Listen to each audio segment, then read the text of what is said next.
Hi mga ka-fam! So magandang hapon. Alas 6 na dito ng ayan. Kita ko. Alas 6 na ng hapon. Ay hindi pala dyan makita. So nag-harvest na kami. Inani na namin yung kalabasa kong tanim. Actually di talaga kami nagtanim ng kalabasa.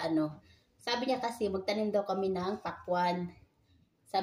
Tapos hindi niya alam, hinalo ko yung seeds ng pakwan at saka kalabasa, ay hindi niya alam yung kalabasa ng buto. Siya kasi yung parang pinatubo niya muna yung mga seeds, mga buto. Tapos sabi niya tumubo na daw yung mga kalabasa, mga pakwan. Tapos ayun, sabi ko, sige tanim na lang natin doon sa bakanting lote. Yung pala, hindi pala lahat kalabasa. Hindi pala lahat, pakwan. Ayan, mas madami yung kalabasa kaysa watermelon namin. Hindi pa kami nakaani ng watermelon namin kasi, gasa natin. Kasi, maliit pa sila. Ayan. Napadami tuloy kami ng kalabasa ngayong taon. Ito yung pinakaunang bunga. Pa siya, maliit, pero na. Hugasan ko kasi may lupa. Gawing sabaw to sa taglamig, sa winter. Ayan, laki diba?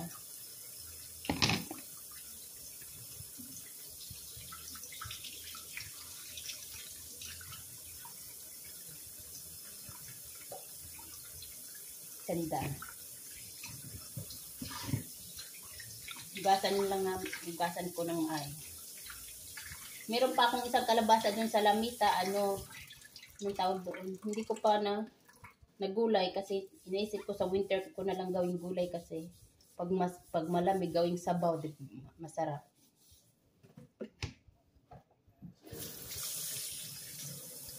Masarap siya. Ito, kinuha niya. Hindi pa masyadong dilaw, pero na siya dito, dilaw na siya. So, okay lang yan. Na din to, matanda na.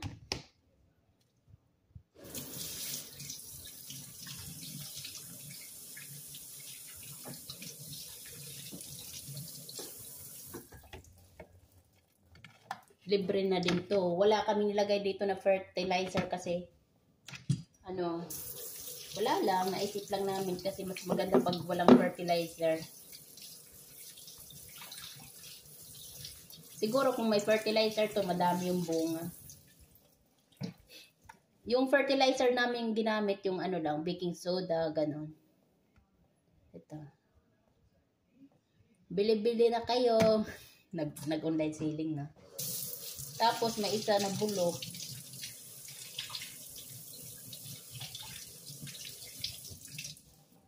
Ito. Gulayin ko na lang to bukas siguro kasi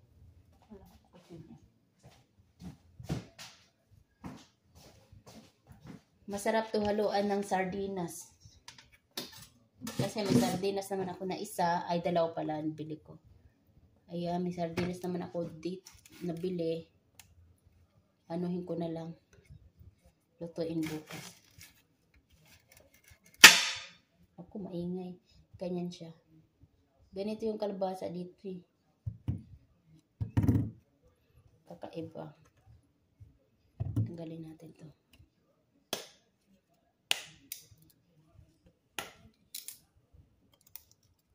Ayan, dilaw na siya. Oh.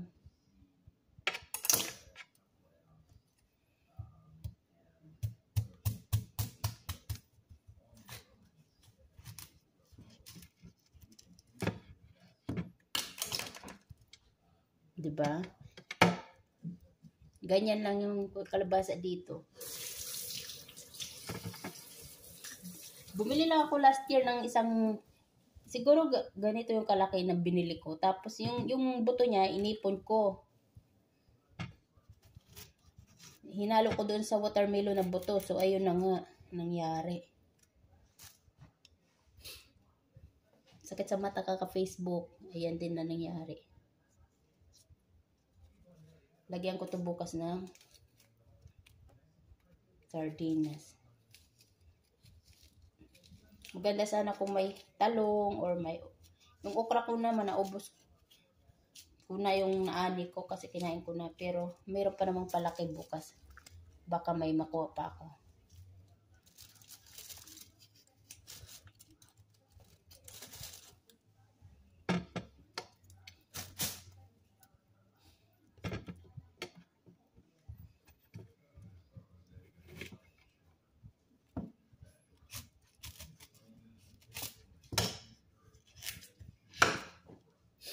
Ayan. Pag binili din to, siguro lahat-lahat yan. Kasi may nakita ko sa store, per pounds, 1 point something. Mahal din ito pag nabili-bili. Pag bumili, lagi ka bumili ng kalabasa. Kaya ano na to.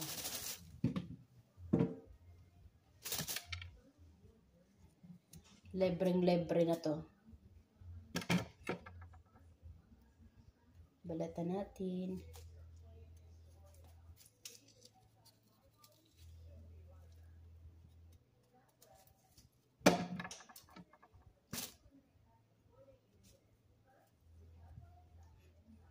Kunin ko na lang to kasi.